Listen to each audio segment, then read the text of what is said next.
Hi, everybody. This is Bud Brown. Thanks for coming to my channel.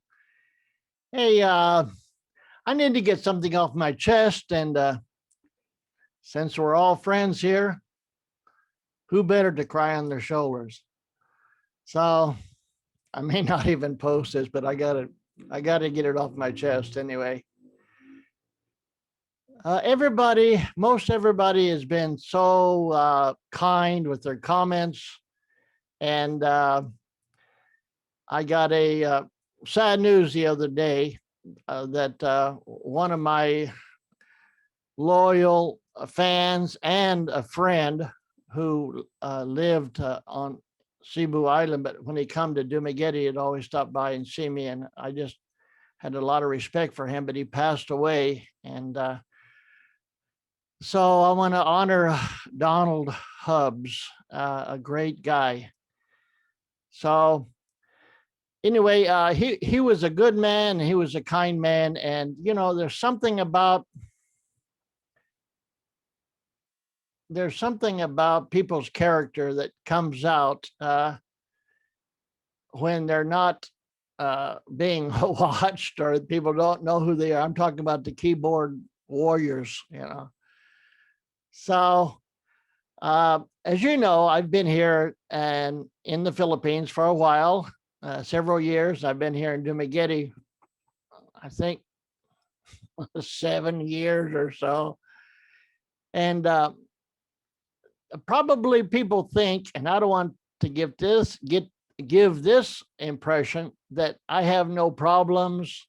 I never get frustrated, but I do have life problems periodically, and I do get frustrated. And the reason I'm bringing this up is because that Rusco of mine, yesterday coming home, I started hearing it flop, flop, flop, flop, flop, flop, flop, flop, flop. And I thought I had a flat tire. And then I don't know if many of my audience have experienced this, but before I could afford new tires in my cars, before I used to get retreads. There would be ball tires and they would put a new tread on it. But the problem with that is sometimes if they weren't good quality, they would come loose and then come off. But before they came off, when part of it came loose, it would go plop, plop, plop, plop, plop. So that was a flashback in my mind. And then as I slowed down, it got quieter. And then as I sped up, it noisier. And I thought, man, I'm so frustrated with this vehicle that I bought. So that was yesterday. So I hobbled on home. The engine was fine. It seemed like the engine had nothing to do with it, because when I was coasting, it was still making that noise. So I thought, well, maybe there's a wire, that wrapped around the axle and is hitting the body or something. So got home, I looked under there, nothing. So this morning, Gloria and I took it to the Rusco dealership. I went so slow, had my hazard lights on, and got there and said, boy, I don't know about this thing. It's flopping. So I didn't even take pictures. I didn't want to. I didn't want to take a video. I didn't want to take a picture. So I went and had my breakfast at the airport, which is just about across the street, about down a half a block. And I had a good morning studying Chinese. And so when I got back, I was hoping, oh, please be fixed. And I'm sure it's something simple. And he said, yeah, naayos. It is fixed now. Okay, ano nangyari? Sabi ko. I asked him, what happened? He said, the drive shaft, there was a piece of rubber, if I understood him right, that went around the drive shaft. And I guess the drive, let's see here.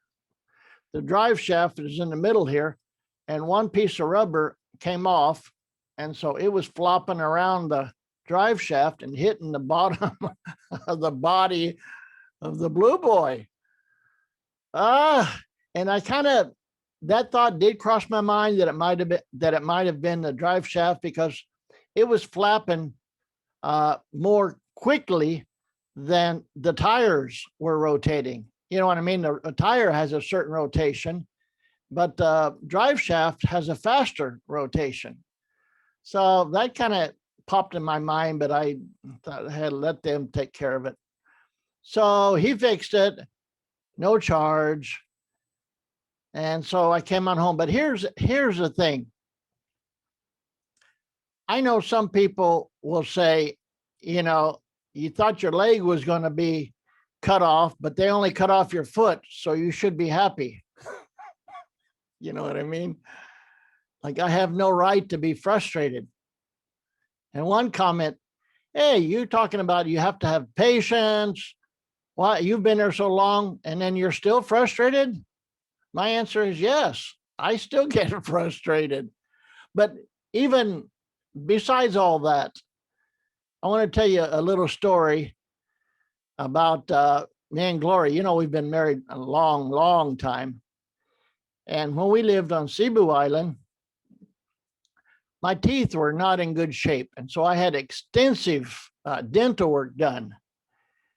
And when I got home, my gums were sore and bleeding. I had to have a rag in my mouth and, you know, absorb the bleeding. And I was just, I was just in pain. And so I went to get a cup of hot chocolate, I think it was. And we had heated the water on the stove. When I was pouring the hot water into the cup, it spilled over onto my hand. Man, that was the straw that broke the camel's back. I just let out a big primeval scream. Ah! And then I ran into the bedroom, buried my head in the pillow, and started crying. Now, I know that seemed like an overreaction for a spilled hot water on the hand, but the buildup of things was just, you know, overwhelming me. So as I was laying there with my head buried in the pillow, I said to myself, that lady, I don't want her coming in here. I don't want her to say, oh, poor baby, you burned your, you know, hand. And just kind of a superficial sympathy. I don't want it. Or I don't want her to come in there and say, pain? You think that's pain? Try having a baby. Now you'll know what pain is. What you experienced was nothing. In other words, minimizing my emotions. And so I said, no matter what she does, I'm going to jump on her like a hawk on a June bug. And so sure enough, a little bit later, she came in. I heard her walk through the door. And I'm saying, don't say it. Don't even say anything. You know what she said? I love you. Oh, that was the only thing that she could have said that melted my heart. And I didn't even think about her saying that. So I said to myself, this lady, she's special. She didn't minimize my emotions, and she didn't superficially empathize and sympathize. She just said, I love you. So that's what, you know, I guess I'm saying is that people may have frustrations that you think, hey, that's nothing, man. You know, you shouldn't feel the way you're feeling is basically what they're saying. I know as a teacher over the years, I've learned when kids are frustrated with a math problem or something, you can't just say, hey, what do you mean it's hard? It's easy. You just bring down the one, carry the two, add these numbers. That's it. It's easy. Because they'll be thinking, well, if it's easy and I don't get it, I guess I'm stupid. So you have to, you know, at least recognize people. Okay, you know, you're in pain, you hurt, and I feel for you, but you know, I'm here for you. That's basically it. So that's all I wanted to say. And I may have Mr. Crab over here saying, "Oh, boo-hoo, I'm going to play you the world's saddest song on a violin." Oh, boo-hoo! Let me play a sad song for you on the world's smallest violin.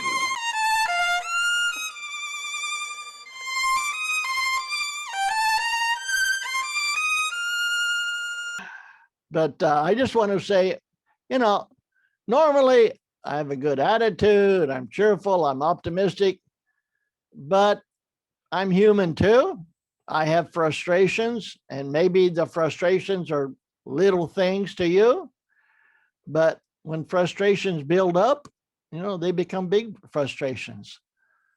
So, anyway, other than that, everything's great. All right, everybody. Thank you so much for coming by my channel.